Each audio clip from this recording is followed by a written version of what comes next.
Today I'd like to talk to y'all about my favorite subject when it comes to film, and that's the buddy cop movies. Are you not entertained? Are you not entertained?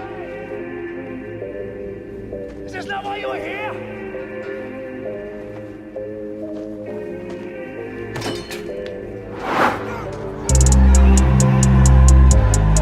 What's going on, y'all? It's Traco from Traco ENT. And today I'd like to talk to y'all about my favorite subject when it comes to film, and that's the buddy cop movies. All right. I know I've mentioned before, buddy cops is legitimately my favorite movie genre or subgenre of all time, right? It's usually an action movie, maybe a comedy, but buddy cop movies is my favorite, right? The reason why it's my favorite is because when I was a kid, my mom used to always make me watch movies with her, right? And TV shows like Walker, Texas Ranger, right? That was buddy cop-esque, right? Chuck Norris and the black dude, I don't know his name. Honestly, I don't think he ever actually did anything too much outside of that and Die Hard 1. But regardless, right? Buddy cop movies, right? My mom's favorite buddy cop movie became my favorite buddy cop movie, or series rather, right? Because it's not really a movie, it's a series. And that series is Lethal Weapon. The greatest buddy cop movie of all times, right? And I'm dead serious about it, right?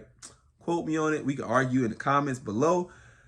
But Lethal Weapon is the best buddy cop movie of all times. There's no ifs, ands, or buts about it. Please do not mention Ride Along.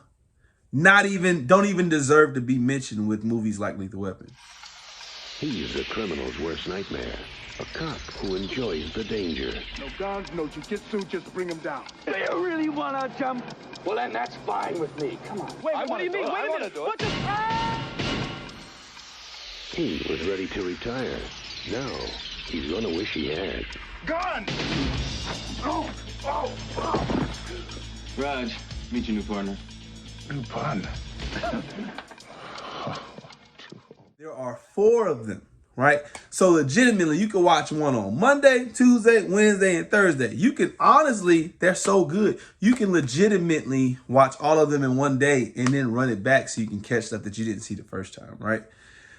Who stars in Lethal Weapon, right? Not that sorry-ass TV show. I don't know why they even did that, right? Because sometimes you got to leave greatness alone, right? Who stars in the Lethal Weapon series, right? It is all about the 2 main characters. We got Danny Glover, and we also have Mel Gibson. Danny Glover, you'll know from like The Color Purple. You'll know from, well, of course, the great Lethal Weapon. You'll know from Predator 2, I think he was in, right? Mel Gibson, you'll know him from, I don't know if he was in Get Shorty.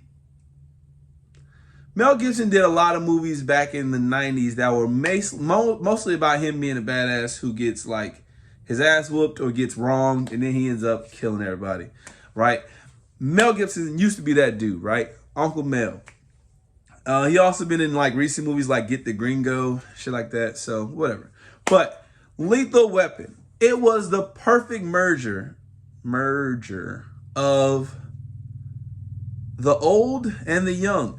Even though Mel Gibson looks old as shit now, right? I'm not gonna hold it against him, but he does look old. I'll probably have a picture of him like right here. But Mel Gibson and Danny Glover honestly was a match made in heaven. I don't know who decided to put this together, but thank you, because you gave me my favorite film series of all time, right? So what is this story about? Lethal Weapon is about Danny Glover, who's a cop who is about to retire. I think he may be a week from retirement, maybe at the most 10 days, at the least like 5 days. And then you got Mel Gibson, who's a guy who suffers from PTSD. I believe he fought in Vietnam. Danny Glover did too, but he was more so, he's a family man, so he legitimately dealt with his trauma from Vietnam a lot better, I would like to think, than Mel Gibson did. But Mel Gibson, he's a Vietnam vet. He was like kind of like a SEAL type. I don't want to call him a SEAL because SEAL is kind of like a default. Army Ranger, SEAL. You know, he did a lot of Black Ops type operations in that war. Tell anybody.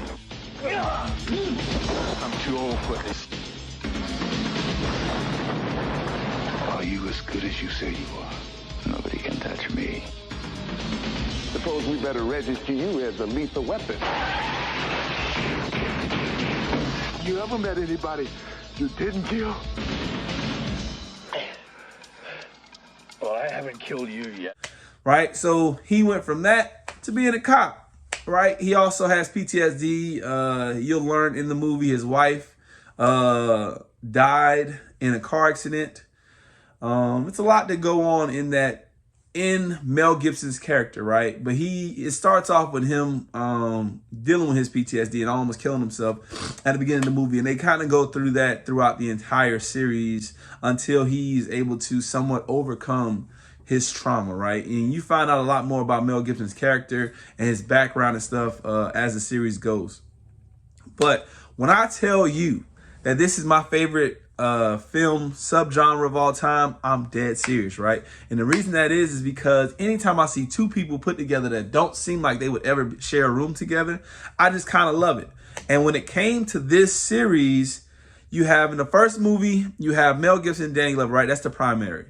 In the second movie, they add Joe Pesci as who's a phenomenal actor, right? Joe Pesci, they add him as kind of like a comic relief, right? And it's funny that when I was growing up, I had no idea who Joe Pesci was. I knew him from Lethal Weapon. I had no idea who he was from movies like Goodfellas, right? And I'm pretty sure I'm going to play a clip from Goodfellas because Joe Pesci in this one scene, when he was like, "Are you laughing at me? Am I a clown?" Like that scene. And if you know, you know. Come out of it. Who do I see in front of me? This big prick again. He says, "Oh, what do you want to tell me now, tough guy?" I said, "Bing, what are you doing here? I thought I'd tell you to go fuck your mother." I thought he was gonna shit. Pow, Bing, what the fuck is... Gee, I wish I was big just once. The big cops. Really funny. Really funny. What do you mean I'm funny? It's funny, you know. It's a good story. It's funny. You're a funny guy. What do you mean? You mean the way I talk? What? It's just, you know, you're just funny. It's funny, you know, the way you tell the story and everything. Funny how? I mean, what's funny about it? Tommy, no, you got it all wrong. Oh, Anthony. He's a big boy. He knows what he said. What'd you say? You're right. Funny how? What? Just, you know, you're funny. You mean, So? well, let me understand this, because maybe it's me, I'm a little fucked up, maybe. But I'm funny how? I mean, funny like I'm a clown, I amuse you. I make you laugh. I'm here to fucking amuse you. What do you mean funny? Funny how? How am I funny? No, just, you know how you tell the story. What? No, I don't know. You said it. How do I know? You said I'm funny. How the fuck am I funny? What the fuck is so funny about me? Tell me. Tell me what's funny.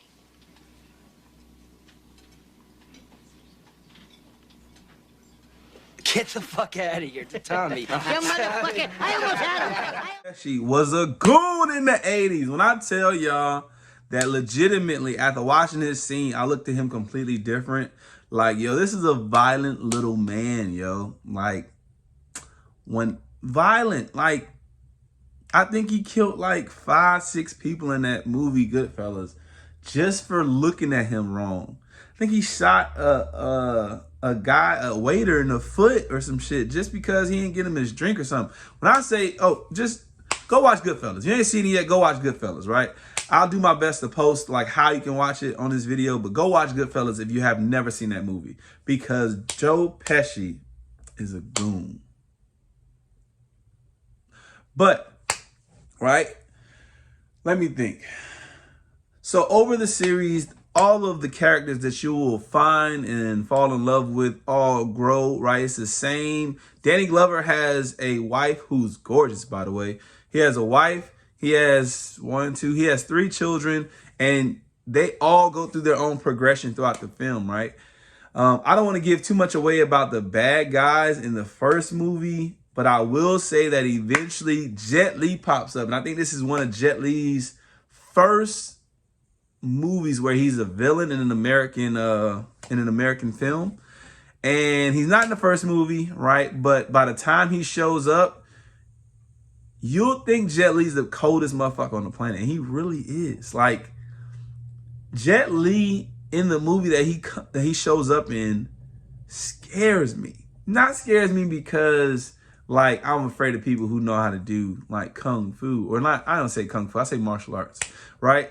But because he doesn't say a lot, he just fucks people up. So I'm telling you, if you have the time, please go check out Lethal Weapon, right? As I stated, my favorite movie series of all time. Definitely a 5 out of 5 stars. You end up loving Danny Glover. You end up loving Mel Gibson. It makes you really worry about them, right? Even though there's 4 movies, it is one of those movies that you never really know what happens, right? And you never know who's going to make it out and who's going to actually make it to the end of the series. So, great movie. I love it. I hope you do too. And I'm going to do my best to keep making these videos a lot faster, a lot more frequent than I usually do.